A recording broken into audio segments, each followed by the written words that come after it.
Alright, so now this is Russell's Reserve Single Barrel. I'm so happy that I finally got a bottle of this.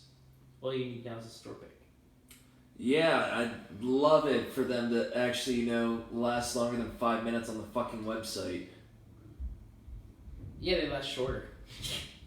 No comment. Ooh. So it's got that wild turkey, spice, funk. That was the first thing I got. I got a lot of that. Yep, the wild turkey, spice, and funk with a little bit of brown sugar.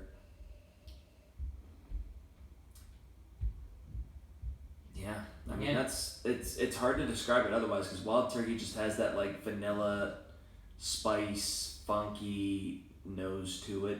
Even though it's like this basically smells like a more smooth version of the wild turkey 101. Like basically, if you took all the rough edges of the nose on the wild turkey 101 and smoothed it out, that's what this smells like. I can agree because I have the 101. 101's a classic, man. It is. Unpopular opinion, it's better than Buffalo Trace. Unfortunately, that's an unpopular. Well, no, fortunately, because it means we can still get it.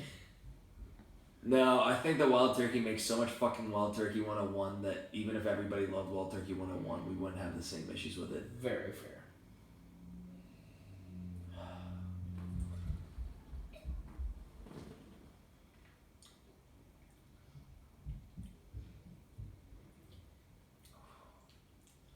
That spice note on the nose definitely translates to the palate significantly.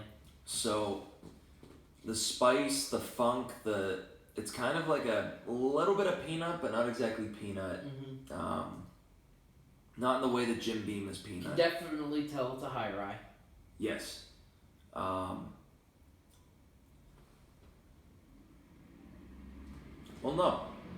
Because isn't wild turkey 70-something% corn, 13% rye? Yeah, it's 75% corn, 13% rye, and 12% malted barley. I didn't think the malted barley was that high.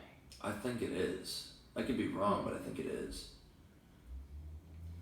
But, yeah, this like gets like that Heath Bar kind of toffee going for it. So like the front end is like that spicy turkey peanut funk. Then it goes into like this toffee sweetness. And I get like the same vanilla on the tail end, like the same oaky vanilla on the tail end that I do on like Knob Creek 12. Yeah. I thoroughly enjoy this. There's not a whole lot of heat to it, even though it's 110 proof. I was going to say, I think I am to this like you were to the 1792 12 year. That's fair. Where you liked it, but it was, like, it wasn't a niche that you really needed filled. Right. That's kind of where I'm at with this, where this is really good, but I sort of feel the same way as you do. Yeah. That. That's totally fair. It is really good. Because, that's the thing, too, is that Wild Turkey is definitely a polarizing brand, I would say. I can be pretty hit or miss with their stuff. I like their ryes a lot. Which I like the 101. I still have to try any of their rye whiskeys. I've only had one. I've had 101 Rare Breed and now regular Russell's 10-year. You had the Russell 6-year. Yes, I do have that. And I have the Rare Breed rye. Yes. So yeah, that's right. I forgot about that. So you can try that at some point. I did forget about that one. So now I actually have the main lineup for their ryes. I just need the regular 86 proof, but I'm not hunting for that, yeah. It's a waste of money. I have the ones that are worthwhile, the 101, the Rare Breed, and the Russells. All I need then is a single barrel Russell's rye. And do they make a Kentucky Spirit rye? I don't think so. I think it's just the Russell's Reserve single barrel. Gotcha. Because it's... Yeah, they didn't do everything the same way with their rye the way they did with their bourbon. Right. But... That's just because 101 is what makes them their money. I would say so for the most part, because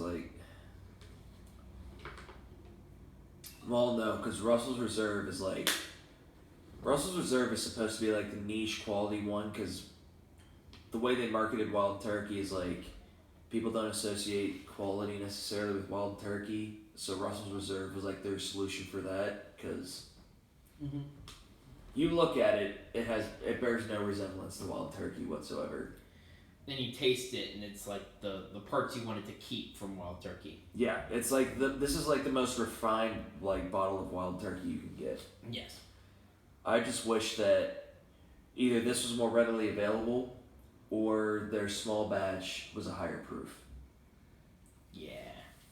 Because the Russell's 10 years, it's 90 proof, and I feel like it's it'd be good at like in the 100 to 105 range, I think. I would agree with that. Like, I don't understand why they made it 90, especially whenever like they have the full range of like options available with their product line, that they could have made Russell's 10-year any proof. Right. And they went with 90, which I think was kind of a letdown. Yeah. You also have to keep in mind that it is still $40 for a 10-year, so it's not like. Yeah. But either way, I mean, I absolutely love this bottle. This is one of those ones where I might not go hunting this one out personally, but the other thing too is you just. I'd have had no qualms if I'd have purchased this. I'd have loved having it.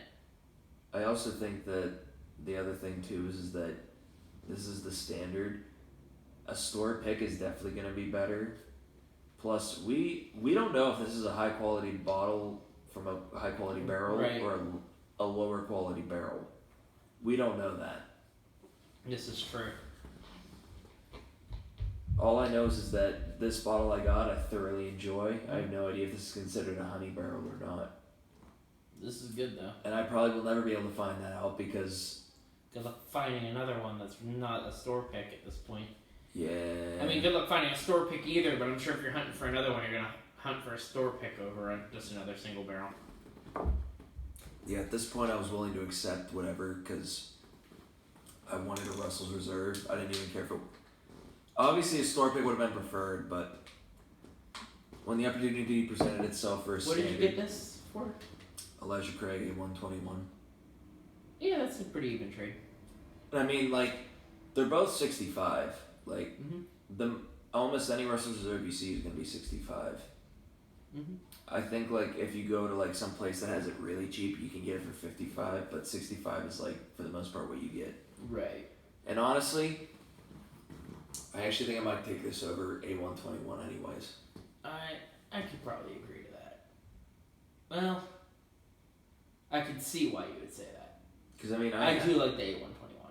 I like it, don't get me wrong, but I think that I was just spoiled by C920 and B520 that... Yeah, I think that's where you're at. Yeah, so like A121, it's a phenomenal bourbon, but I was spoiled by really, really good Elijah Craig barrel proof to the point that I'd rather have something new and different. Right. Good, this is good. So yeah, Russell's Reserve single barrel.